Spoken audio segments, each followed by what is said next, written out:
Vous rentrez du travail. Vous savez que vous devriez lire 10 pages de ce livre ou faire 15 minutes de sport. Mais au lieu de ça, vous vous retrouvez sur ce canapé à scroller et vous vous sentez nul, paresseux. Et si je vous disais que vous n'êtes pas paresseux?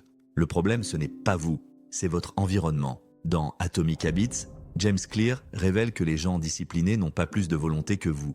Ils ont simplement un environnement qui rend la procrastination difficile. Dans cette vidéo, je vous montre comment hacker votre appartement pour que les bonnes habitudes deviennent inévitables. Et c'est là qu'intervient la première leçon capitale d'Atomic Habits. Arrêtez de blâmer votre motivation. La motivation est un mythe. Pensez-y. Le 1er janvier, votre motivation est à 100%. Le 15 janvier, elle est à 0. Si la motivation était la clé, nous serions tous des superstars 2 semaines par an. Le vrai coupable, c'est votre environnement.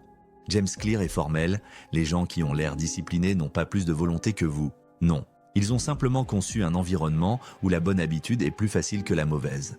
Votre cerveau est programmé pour la paresse, il choisira toujours le chemin de moindre résistance. Le secret n'est donc pas de forcer la bonne habitude, mais de la rendre évidente et facile. Voici 2 actions que vous pouvez faire ce soir tirées du livre. Action 1, vous voulez lire plus? N'essayez pas de vous motiver à 23 h. Prenez le livre que vous voulez lire maintenant et posez-le ouvert sur votre oreiller. Quand vous irez vous coucher, l'obstacle aura disparu. Le lire sera littéralement plus facile que de devoir le prendre et le poser ailleurs. Action 2, vous voulez moins scroller sur votre téléphone? N'utilisez pas votre volonté pour y résister. C'est un combat perdu. À la place, rendez l'habitude difficile. Ne chargez pas votre téléphone sur votre table de nuit. Branchez-le dans la cuisine ou dans une autre pièce. D'un seul coup, l'action de scroller au lit demande l'effort de se lever et de marcher. Votre paresse naturelle vient de gagner contre votre addiction. Vous avez hacké le système. Arrêtez d'essayer de changer votre volonté. Changez votre salon. Parlons maintenant du 2e grand mythe qui vous empêche de réussir, les objectifs. Je sais ce que vous pensez. Comment ça, les objectifs? Tout le monde dit de fixer des objectifs. Et c'est le problème. James Clear nous dit que les objectifs sont surestimés. En fait, ils peuvent être dangereux. Pourquoi?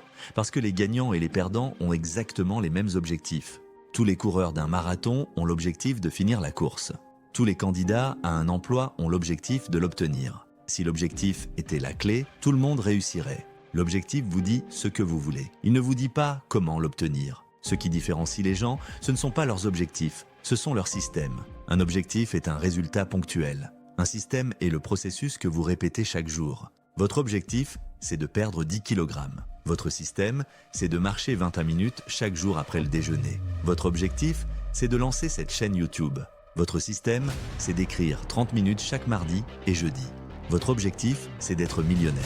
Votre système, c'est d'investir 10% de votre paie chaque mois, automatiquement. Voici la leçon d'action. Tombez amoureux du système, pas de l'objectif. L'objectif crée une pression, tout ou rien. Si vous ne perdez pas vos 10 kg, vous avez échoué, vous êtes frustré, vous abandonnez. Le système, c'est différent. Vous vous concentrez uniquement sur l'action d'aujourd'hui. Avez-vous marché vos 28 minutes? Oui, alors vous avez gagné. C'est ce qu'il appelle la règle du 1%. N'essayez pas d'être incroyable. Essayez juste d'être 1% meilleur qu'hier. 1% aujourd'hui, c'est minuscule. Mais 1% accumulé sur un an, c'est devenir 37 fois meilleur. Concentrez-vous sur votre système et l'objectif s'atteindra tout seul comme une conséquence. Mais il reste un problème. Comment démarrer ce fameux système?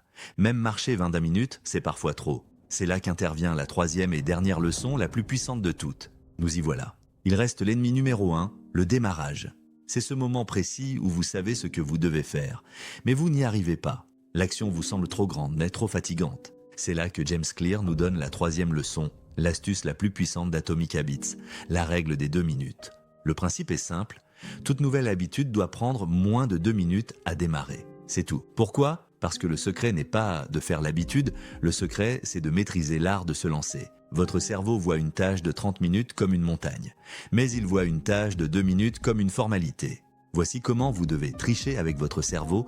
Votre objectif n'est plus faire 1 heure de sport. Il devient mettre mes chaussures de sport. Votre objectif n'est plus lire 30 pages ce soir. Il devient ouvrir le livre et lire une phrase. Votre objectif n'est plus nettoyer toute la cuisine, il devient mettre une assiette dans le lave-vaisselle. Ça semble ridicule, c'est fait exprès. Car une fois vos chaussures aux pieds, vous vous dites « Bon, autant marcher 5 minutes » et 5 minutes deviennent 10. Une fois que vous avez lu une phrase, vous lisez souvent une page entière. Vous ne pouvez pas construire une habitude que vous ne démarrez jamais. La règle des 2 minutes n'est pas l'objectif final, c'est la porte d'entrée. Elle automatise le démarrage et le démarrage, c'est 90% de la bataille. Résumons, vous n'êtes pas paresseux, votre environnement est juste mal conçu. Vous n'avez pas besoin d'objectif, vous avez besoin d'un système. Et vous n'avez pas besoin de motivation, vous avez besoin de la règle des 2 minutes. Ce ne sont que 3 des dizaines d'idées incroyables de ce livre. Si vous voulez vraiment transformer votre vie, Atomic Habits n'est pas une option, c'est une nécessité. Ne vous contentez pas de regarder cette vidéo, appliquez une seule de ces règles aujourd'hui. Merci d'avoir regardé, abonnez-vous si vous voulez d'autres résumés de livres qui changent la vie et dites-moi en commentaire quel livre je devrais résumer la semaine prochaine.